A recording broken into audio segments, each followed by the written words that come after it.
All right, we're going to go over the FRQ test. This first one is about a couple labs, and we think that one lab is falsifying and having too many positive COVID tests. And you can research if you want to. I'm not getting into it, but this was born from issues that happened back during the COVID times. But anyway, so we think that the one lab has too many positive results. And then if you read it all, it says it mentions about how there'll be like the large counts condition, and it says it's all coming from the same group. So it says, I don't know, you can read it. It says something about them getting, tests have been picked up multiple times a day for both of them. So it should be fine. So anyway, we have it asks if we have convincing evidence that the one has more than the other, and that means test. We're comparing the two together. I don't want to know by how much. I just want to know if it's more. So I'm gonna do a test. And then on this one, because P1 is equal to P2, that means we'll pool. And I'm going to show you that here in a minute. But I'm going to tell you, if that happens on the test, we're going to be really lenient about that. But the pooling one is going to be the correct answer. And then the true population proportion of positive COVID-19 tests from ASR and then from Taylor Labs. So I put 1 as ASR and 2 as Taylor Labs. So when we plug that in, we're going to have to be real careful that we do that correctly. All right. Here's the next 2 steps. So this is a 2-sample Z test for P1 minus P2. I've got 2 independent random samples. We assume at least 8,350 tests by ASR and 7,555 for Taylor Labs. And part of you is like, well, that's a lot. And maybe y'all were too young to really, but that was not a lot. That was not a lot of COVID tests. That was probably per day. In 2021, probably per day that was happening. All right, and then this is not correct. So this over here is correct. This isn't actually, I actually had made this key, and then I realized this was a pooling one, and I decided to go ahead and leave it. So this is wrong, but I will accept this for hack, but this is what you would need to put on your AP exam. So I take the 2 samples and pool them together. So I had 430 and 503 positive tests, and I had a total of 1,590 tests. So I would expect the population to be 58.68. And then my expected from AASR is that decimal times AASR's total, and then failure rate, it's hundreds partner times that, and that's how I get those numbers. And then same thing for Taylor Labs. But notice that those numbers will be the same. These are the sample sizes of the 2 different ones, and those all need to be greater than 10, which those clearly are by a mile. So anyway, all right, so now let's plug this in. All right, so stat test, and this is a 2-sample Z test, so that's a 2-prop Z test, that's number 6. And I said AASR was number 1. So that is the 503 out of 835. And you got to be careful that, I put ASR as 1, but that came second. And then 430 out of 755. And I'm trying to show that AASR is greater than. And there's my numbers. I get my Z and my P value. So Z is 1.328. P-value is 0.0919, and that means I would fail to reject my null hypothesis. There is not sufficient evidence that ASR has more positive COVID tests. Now, I don't love those percentages. They do have more tests. They even have enough that if my alpha would have been 10%, I would have said I had evidence that they have more labs and more positive tests from that lab. Okay, so even though I don't love them chances, it's just not enough with that stated hypothesis or significance level. So just keep that in mind. And again, I don't love that chance. I don't think that they're even, but it's not so far off from one random or 2 random samples that I would say I have statistical evidence. And then interpret the p-value. If in fact the null is true, if in fact there is no difference in the positive results from the 2 labs, the probability of getting our difference or one that's further from 0, or you could say, or one that is more extreme is, and then you give the p-value. If, in fact, the null is true, the probability that we got our sample or one that's more extreme is blank, and then you give the p-value. But you do need to have difference. The word difference is very important on this one. All right.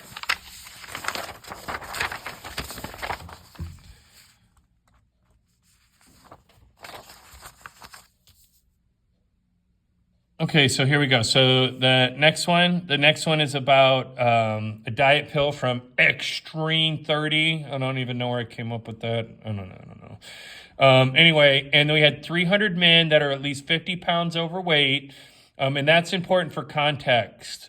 How much weight we lose, it depends on how much weight we have to lose. Some of us are rather large, and we could lose weight, and we'd be able to lose a good amount of weight if we were good for a long time. Some of y'all, not me, but some of y'all, you're little, you're super skinny. You couldn't lose 20 pounds if your life depended on it because there isn't 20 extra pounds around, but some of us have way more than that. So anyway, that is important in the context. So then right here, write the names of the 300 men on a slip of paper, mix well, select 150 for the new formula, the other 150 get the old formula. This is an experiment. You need to identify that, and you need to handle your write-up a little bit different. All right, so we want mu sub 1 minus mu sub 2 with 95% confidence. And then I define mu 1 and mu 2. You can pause it and write that in there. But again, for men that are at least 50 pounds overweight, because we're going to do the weight loss, but we're going to do the weight loss not for all people, but for those of us that are too big. All right, this is a 2-sample t interval for mu sub 1 minus mu sub 2. Random. Mixing the slips well ensures randomness. You can't just say check. You can't just say independent random samples. You have to explain how randomness was taken care of. There is no 10% rule, but the large counts, both of them are at least 30. So that's different. It's actually a little bit easier because it's shorter, but sometimes different isn't what we want. Okay. Stat, test. So again, we're doing the test, so we're on the top half, but this one is a 2-sample t-test, number 4. And I used the stats half of it. X1 is, and remember, you always want to go new minus old. Now this one, I was nice enough to put the new first. Probably shouldn't have done that. Probably should have put the old one first just to mess you up. Not to be a jerk, but to make you make that mistake on the test. Oh, and I'm sorry, this is an interval, not a test. That's awesome. But actually here, I'll show you something since I've made that mistake. So see how that's test? But if I go back and I go stat, test, and then 2-sample z interval, it carries those numbers through for me. It's actually pretty nice. I'm not going to lie to you. That's pretty nice. Especially when you do something wrong on a video, and then you can actually show that, and I don't have to retype in all that stuff. And sometimes I'll ask you to do a confidence interval after the test. Sometimes multiple choice questions, one will ask you to do a test one, and it's already plugged in there for you.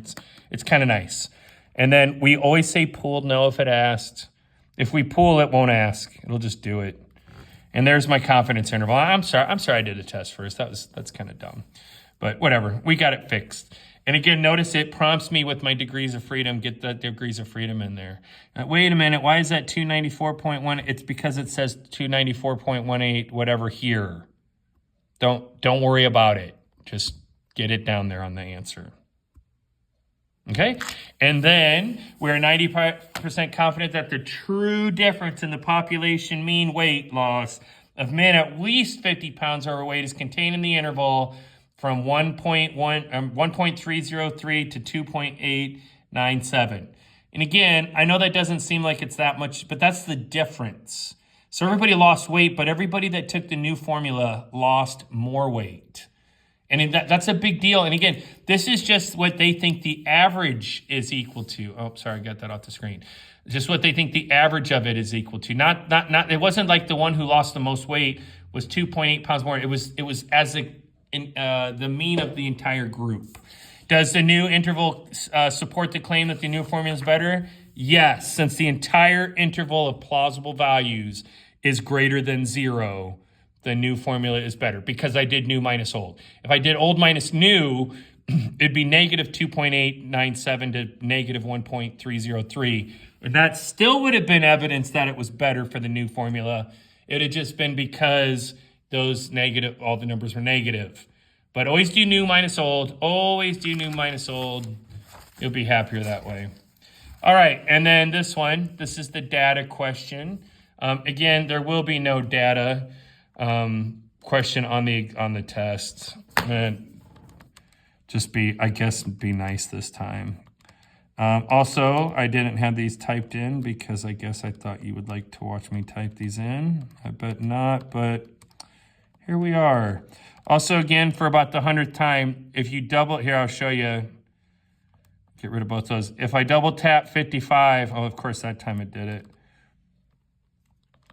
Well, I can't get it. A lot of times if you double tap the number too fast, the second digit doesn't show up. And I guess I need to try a little harder to type it in fast.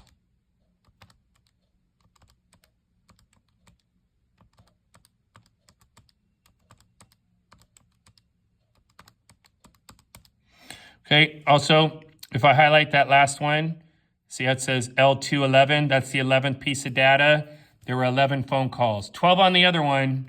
So I come down here and there's 12 here. And it's okay that those don't match up. These aren't X and Y coordinates. It's not the same thing, so I don't have to worry about that. So anyway, and this is means.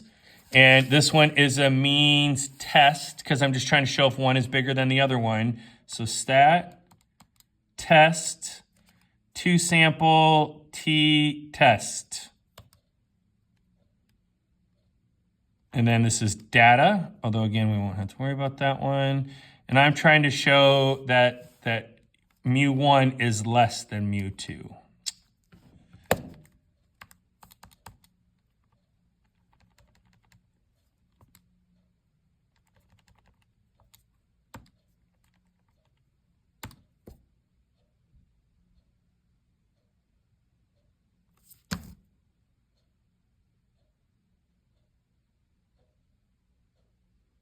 So I've switched these around. So I made mu1 here okay, so I did this wrong. So it's always new minus old, but I switched these in as old minus new. So what I can do is I can actually just try to find the probability that it's greater than, but actually I'm not really loving that either because the T value is going to be the wrong sign. So I tell you what, I am going to retype those in. That is not the only way to do it. I think that's going to be the easiest one to go over on a video.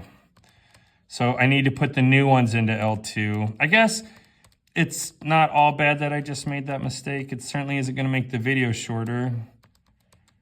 It certainly doesn't make me look smarter, but it does help us. And the reason why I knew that was messed up, the p-value is not going to be almost 1. If it's almost 1, you're going the wrong direction. That's how that works.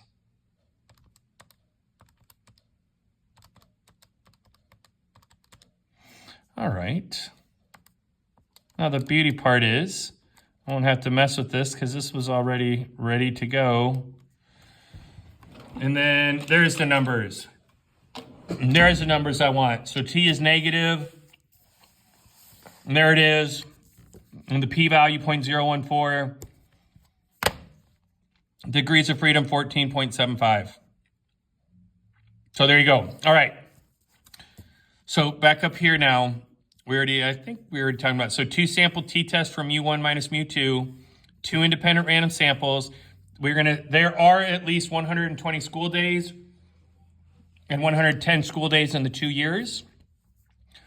And then we got this double box plot. So that's second y equals. Notice this one, it's already turned off. It's been reset since last time I was done it. So I enter. I turn on the stat plot and pick the box plot with the little dots. Then I can go up here and I can switch right over to plot 2 by highlighting plot 2 and hitting enter. Turn it on, pick the box plot with the dots on it, and then I have to put L2. Now real quick though, if I forgot that and I hit zoom 9, see how that's the exact same graph twice? No. No. That means we've done this mistake. And now I make it L2 and go zoom 9. And then there's my graphs. Also, they always put the lower graph through the x-axis. You may not write your box plot touching the x-axis. They will not accept that. And I don't think they should accept it. I would actually take off more points than I believe the College Board. That, to me, I would just be okay giving you a 0 for the whole problem if you did that. I would say that's actually kind of reasonable. Tell you what else, I just took a peek. I'm not loving this scale here. That gap from 60 to 70 was definitely shorter than the other ones, but there we go. Now I like it a little bit better. Anyway, so then we already had those information. So the p-value is less than alpha, we reject null. There is convincing evidence that the app reduces the number of days. Based on this, what type of error could you have made? So we rejected, meaning we could have made a type 1. Type 1, evidence suggests that the app reduces the phone calls for absences when in fact it doesn't. So the consequences is that we're going to re-up our contract for this app, but it's not doing anything for us. So we just wasted money. Time and money, I suppose. And there it is. There's one of the tests. Other video will be coming out shortly, maybe tomorrow. I don't know, or the next day. If you wait until later, it won't matter because they'll both be on there.